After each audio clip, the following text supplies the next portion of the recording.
Bago ako umalis kanina, inayos ko muna ang kwarto namin. Yan, napakalinisan ng kwarto namin, napakaliwalas na. Lalong-lalo na ang hinihigaan ng baby ko. Yan, nilagyan ko ng cobre kama. Pareho yan, dalawa. Isang blue tsaka black.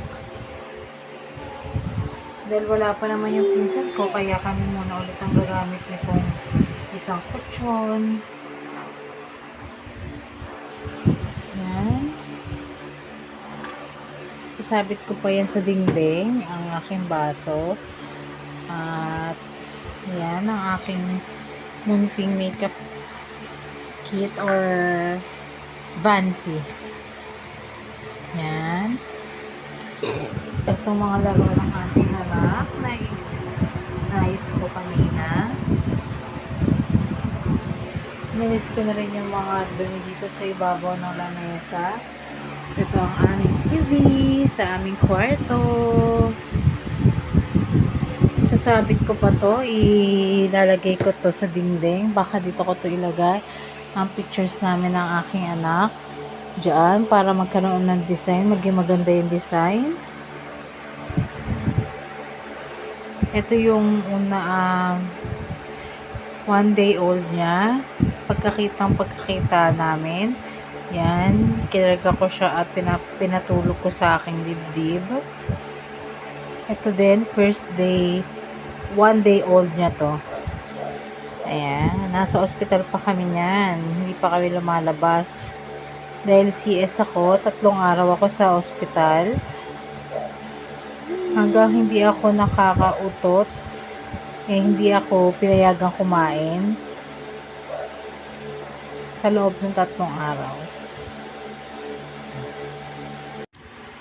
Inuumpisahan na niyang guluhin ang aking inayos kahapon.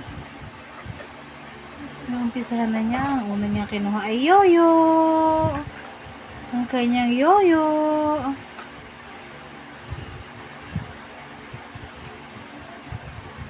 Matagal na yung yoyo. 2 years. 2 years na yung yoyo niya. Bigay yan sa kanya nung may nag-birthday dito sa Shakey's ginanap. Yan yung mga loot, kasama ng loot bag. Ayan na naman siya. Ready to kalat.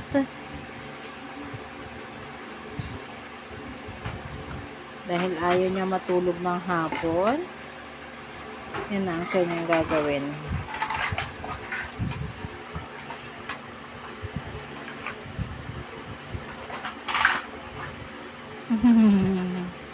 Naiinis na yan. Nakala nyo lang, hindi. Pero ang totoo, naiinis na yung batang yan. Hindi niya kasi mahawakan lahat. At hindi ko rin naman alam sa kanya bakit niya gusto hawakan lahat. Pwede naman niyang isa-isahin. Yan, good job. Subukan na naman niya gawin. Dalhin lahat.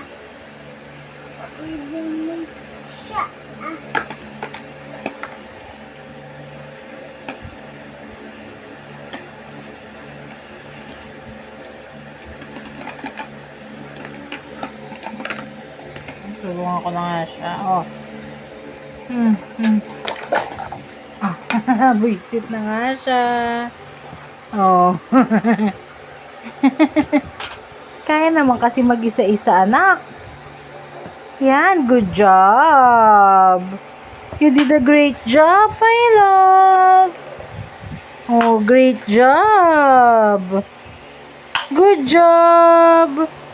Good job.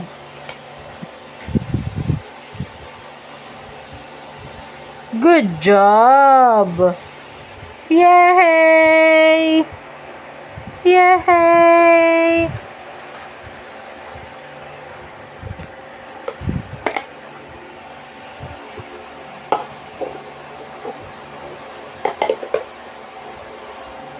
Mag-visit yan maya-maya. Dahil hindi na naman tama ang kanyang mga pinaglalagay.